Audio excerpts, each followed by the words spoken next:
Okay, so let's actually talk about my first time in the highly anticipated Chasm. Now, I could just let gameplay play and you guys experience what I experienced for the first time, but I feel like this one needs a little bit more, well, commentary. Now, for those of you guys that don't know, I originally discovered Chasms a couple of weeks ago, if not, you could say a month or two ago, where I saw some sneaks on Twitter, and honestly, I was impressed. I was drawn in. Now, one thing we do need to realize is that sneaks, gameplay snippets, or gameplay showcases for every single game is meant to be captivating. It's meant to attract viewers, audience. It's meant to draw you in. So honestly, it did exactly what it was intended to do. It drew me in. And me, I am a sucker for a good Roblox game, mainly because Roblox has been dry for years now, but a good Roblox game is never a bad thing for me. So once I saw this sneak, I actually was instantly captivated. The map design looked amazing. Along with that, the game's movement mechanics also looked pretty good as well, along with the VFX also looking pretty impressive. It's not every day you see a genuinely good map design in a Roblox game at all. So yes, I will admit it drew my attention almost immediately. Future GZ here. I was banned. I was banned from Chasms for literally no reason. As you can see, this video just came out, so obviously I didn't get banned for this video.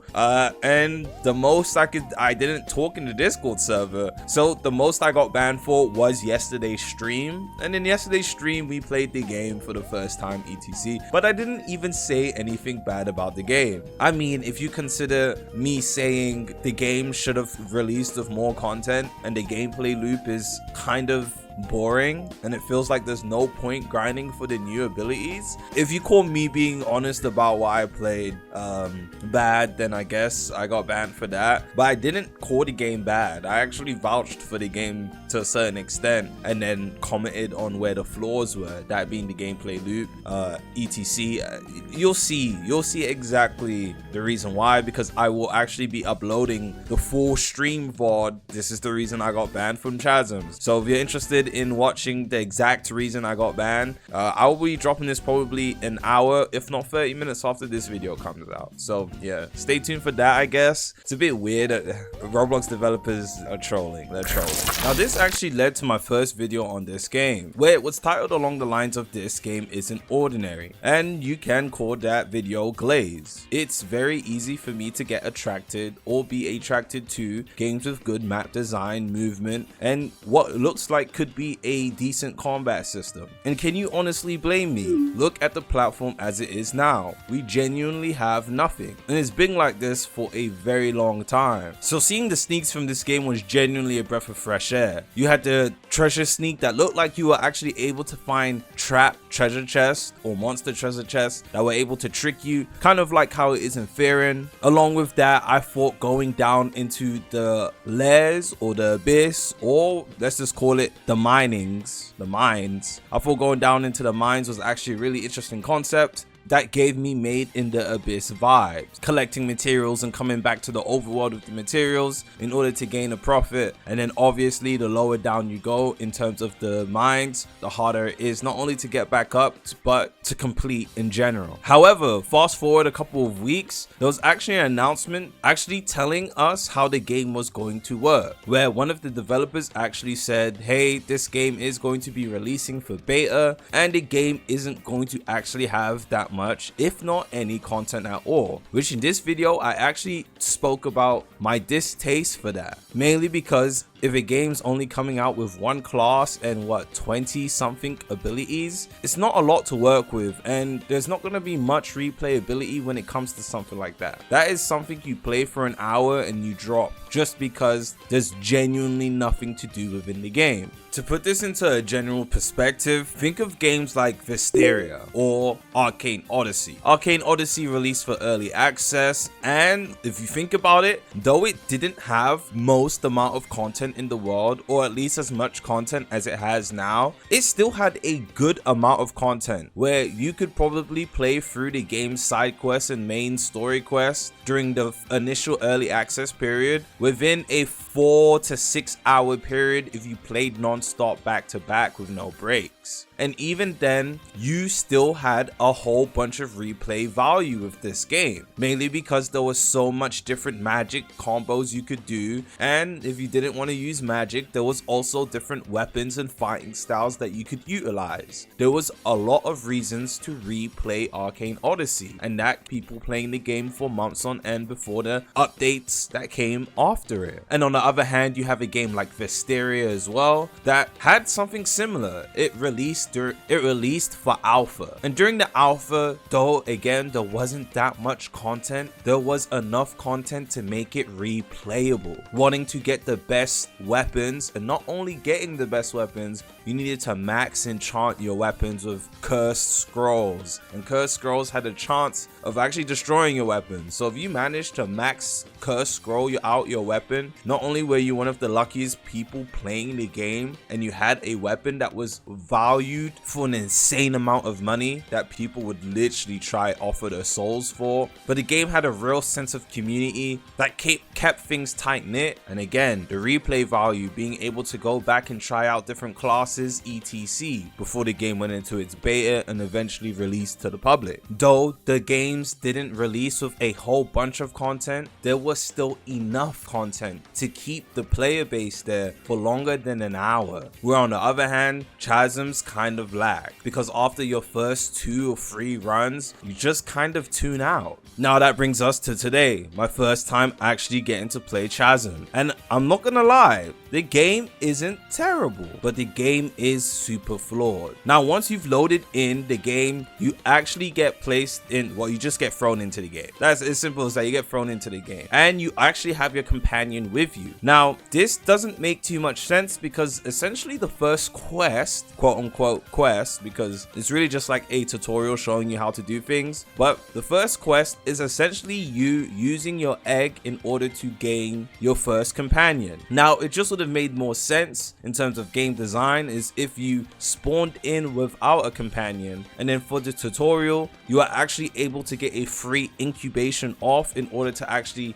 spawn in your first companion. It would make much more sense, and it would be a proper introduction of how companions are and how they work. Instead, you have a companion already when you spawn in, and you're able to incubate another companion, so in the end you just end up having 2 of the exact same companions. Again, it's small, it may be seen as a nitpick, but it's just something that shouldn't be overlooked. Something this small shouldn't be overlooked, in my opinion. Attention to detail matters. As well as that, the game also shows you where to sell your ores and also how to gain new ability. And even on the ability page, there's not that many abilities. Now they did state the game's not going to have that many abilities and there's only going to be 1 class, but once you're in game and you see it for yourself, well, it's super underwhelming. And if you look at the prices for these abilities, they're actually pretty stacked. And honestly, just getting straight into why it's kind of crazy to be paying 5k for 1 ability, because every run, even if you collect a bunch of rare materials, you're only going to be making anywhere between 200 to about 600 every run if you're lucky. That's not to mention if you don't defeat the boss and actually win,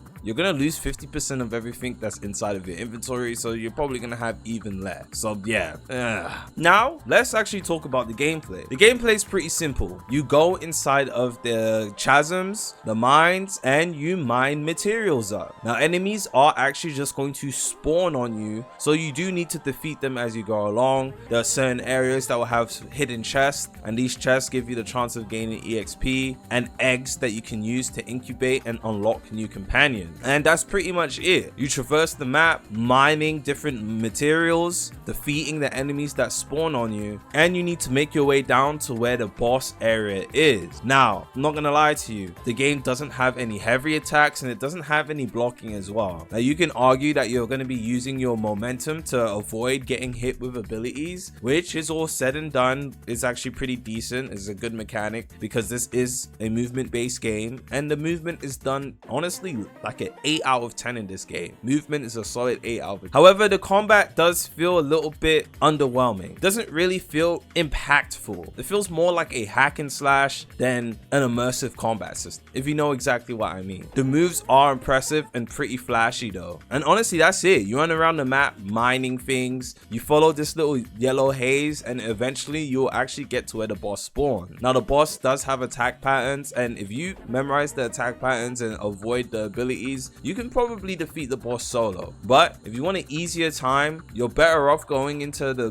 dungeon or the boss room with a party of 4. And where this game also does lack as well is that you don't actually get any rewards for defeating the boss. You don't get any EXP, which is actually super weird because you get EXP for defeating mobs. You don't get any money, and you don't get any materials either. So really and truly, you're actually just defeating the boss in order to move on or go back up into the main hub, and then you repeat that cycle over and over and over again until you get enough money in order to get a new ability. And from what I've heard, the abilities are kind of lackluster. From people who have been grinding the game, they have told me that the abilities are a little bit lackluster. Now again, the developers did say that the game is going to update frequently and we'll be getting more layers sooner rather than later. However, I do think the developers probably should have spent a little bit more time working on the game so it could come out with more content. And that's honestly just my opinion, because as it stands right now, the game doesn't really have enough content that's even worth grinding for. Like genuinely, what's the point? The game again isn't bad, it just needs more. And obviously with due time, this time next year, this game will have a bunch of more content and a lot more things to do. However, next year is a long way away. Anyways, that's it from me. I'm gonna let the opinions of people who are actually been playing the game play, because they had a lot to say too. It's not just me. I'm gonna see you guys in the next one.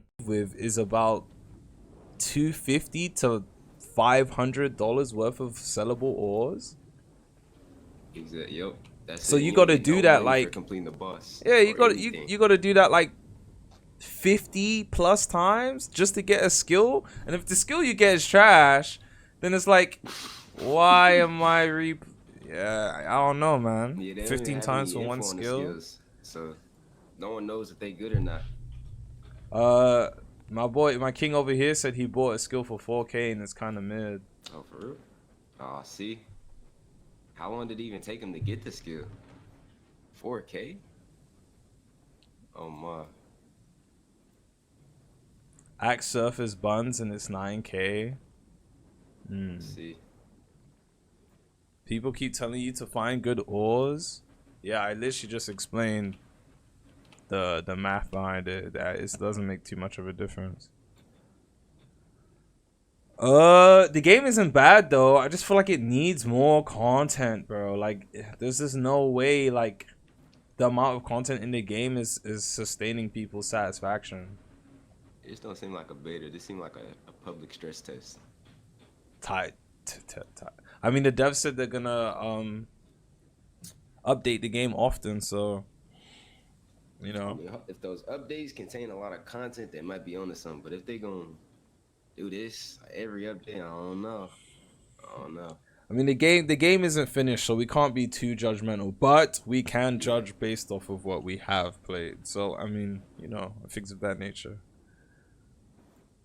Type beat. All right, this sold only 2 hours ago. Things of that nature. I don't